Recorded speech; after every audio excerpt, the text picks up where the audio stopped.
the Sabbath, i.e. the day of rest. I'm pretty sure we've all heard of the Sabbath, but what does it really mean and how can we actually prepare for it and incorporate it in our daily lives and what the Bible really has to say about it?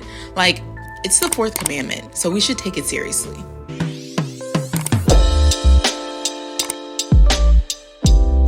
Welcome to my channel. My name is Taylor and I create faith-based and lifestyle content.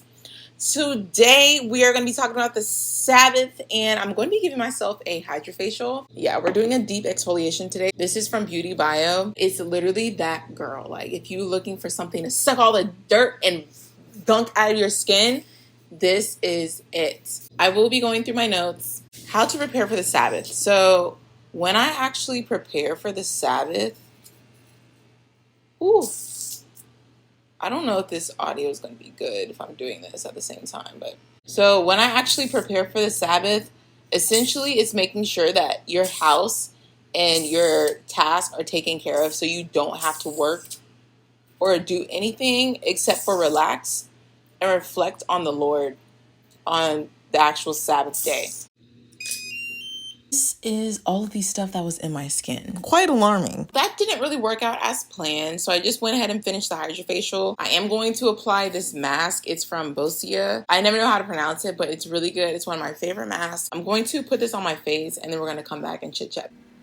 Side note, this mask does tingle a little bit, but who doesn't love good tingle? Because I do. Now let's talk about the Sabbath. The Sabbath means a day of rest. And it's really important for us to understand that in Genesis chapter 2, verses 2 through 3, it talks about how God rested once he finished creating the world and everything that was in it. It's very important that we keep that in mind because if we are made in his likeness and in his image, we should also do the same thing. If God rested, then we should do the same thing. It's actually a commandment. It's the fourth commandment. So if you turn to Exodus chapter 20, verse 8, it literally says, keep the Sabbath and keep it holy. If God commanded it to be, then that means it's really important. And a lot of times we don't think about it as such.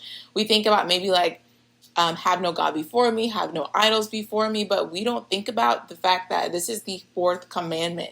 So it's pretty important for it to be the fourth commandment. In Leviticus chapter 25, verse 2, it talks about the Sabbath being a year. So essentially God was telling his people that for 6 years you're going to work, and then on the seventh year, you're going to basically live off of and eat off of what you've worked for the first 6 years. And the seventh year, you will rest and be taken care of. And I think it's so important too because God has such a significance on the seventh day or the seventh year. And there's an emphasis on resting. God will provide what you need on your Sabbath because he wants us to rest that much that he will go out of his way and provide, which he already does anyways, but he will provide an abundance of things that we need and we won't even have to work for it. Okay, so if we turn to Isaiah chapter 58, and I'm going to actually read this because it talks about what you're actually going to reap when you keep the Sabbath. Verse 13 through 14. Wow, this is legitimately burning my face. If you keep your feet from breaking the Sabbath and from doing as you please on my holy day, if you call the Sabbath a delight and the Lord's holy day honorable, and if you honor it by not going your own way and not doing as you please or speaking idle words, then you will find your joy in the Lord, and I will cause you to ride in triumph on the heights of the land and to feast on the inheritance of your father Jacob. For the mouth of the Lord has spoken. If we keep the Sabbath day holy, we will have insurmountable joy, and we will also bring on the inheritance that the Lord has promised us.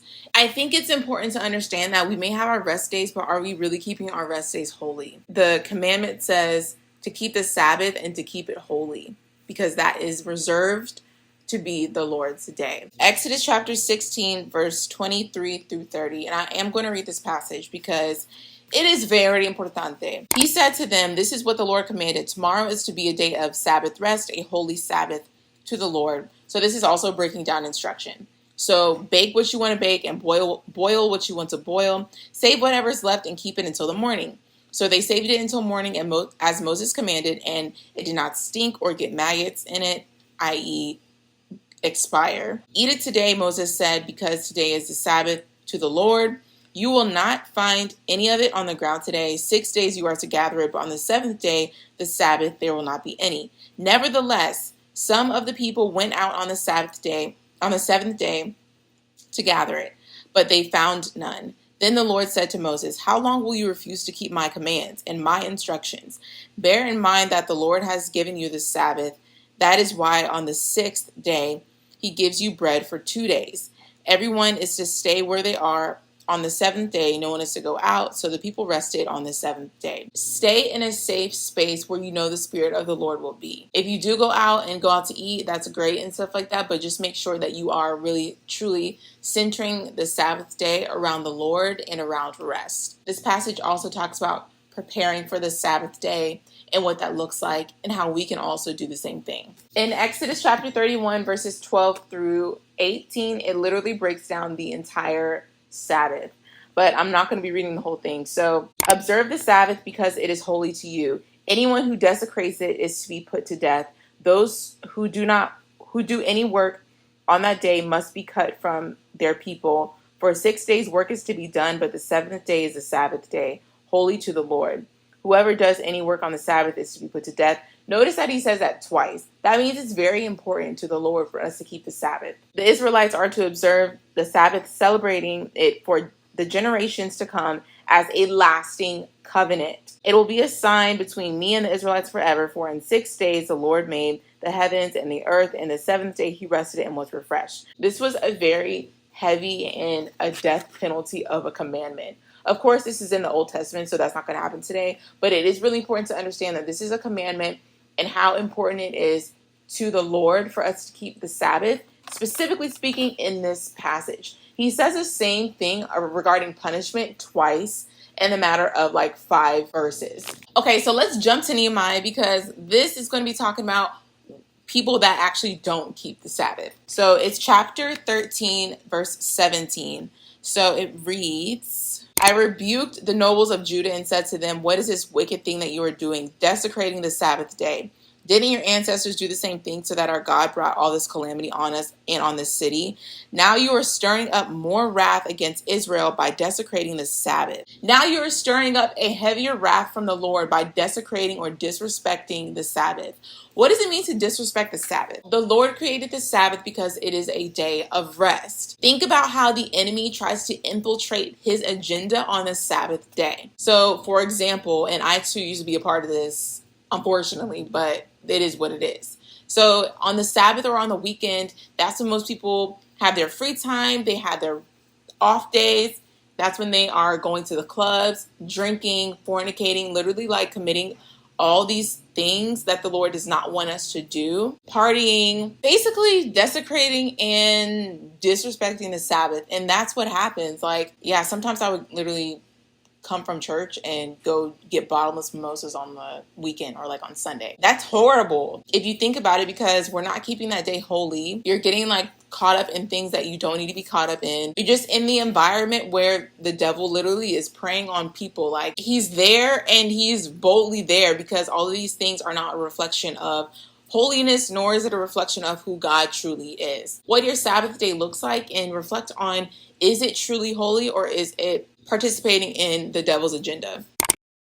Just to remember that the Sabbath is to rest and to remember and to honor our true King, the Lord. It is truly such a rejuvenating experience. It literally rejuvenates your mind, your body, your soul, and your spirit. The holiness and the worship towards the Lord rejuvenates your soul and your spirit. It also renews your mind. Becoming transformed with the word of the Lord when you're reading the word on the Sabbath will renew your mind. And then, of course, like, it's legitimately a day of rest for your body to recoup and recover. Like, all of the commandments, if you think about it, they're here to protect and to help us, right? Specifically speaking, for this to be the fourth commandment, for us to keep the Sabbath and to keep it holy, a lot of times that we don't do the second part of that commandment. Keep the Sabbath and keep it holy. It's not like you can have one without the other. You have to do both of them. He literally has prompted us to give our body rest and to give our soul rest and to rejuvenate us and to truly fulfill us, give us what we need so we can move forward and progress in life. So a couple of things that I do to prepare for the Sabbath. Number 1, you want to clean up, okay? So on Friday, so Sabbath is technically sundown on Friday to sundown on Saturday. On Friday, that's when I do all of my cleaning. I prep my food on Friday. So I know what I'm going to eat on Friday for Saturday, and from there, like, I'm either prepping potatoes, like I'm cutting them up, making sure that they are ready. So if I do have to cook them, I can just put them in the oven and put seasoning on them. If I have meat that I'm cooking, I make sure it's marinated and cleaned. If there's vegetables that need to be prepped, I make sure that those are prepped. So that way, when I do cook, all I have to do is literally throw them, put seasoning on, cook them, and then put all the stuff in the sink or the dishwasher. The other thing that I do is I try to get through majority of the laundry. I usually start the laundry like on Friday morning. Another thing that I like to do is, of course, like prep the food, but I like to empty the dishwasher. So I'll run the dishwasher on Friday, empty it out, make sure there's nothing in it. So that way on Saturday, all I have to do is, once I finish cooking, put everything in the dishwasher, press start, and then I'm done. Basically, get everything in order where you feel comfortable having a very peaceful, clean home, so that way you can actually enjoy your home on the Sabbath day. Also, it's paying respect to the Lord because he wants us to dwell in heavenly places, which means that he also has given the authority and dominion to have, he says, on earth as it is in heaven. So heaven, I foresee it to be clean. So therefore, we need to take care of our homes as such and just make sure that everything's in order and has a place, because God is a God of order. Just basically make sure you have everything in order to do before the Sabbath actually comes. So I'll start in the morning on Friday, and then I'll usually be done like by like 4 p.m. or like 3 maybe. And if I want to work out, I make sure I work out on Friday, so that way I don't go to the gym on Saturday. That wraps up our video for today. If you liked it, give it a thumbs up. If you have any comments or suggestion topics, please put them down below in the comment section. Do you practice the Sabbath? Let me know in the comments as well. I'd be happy to know. I'll talk to you guys soon. Until next time, peace.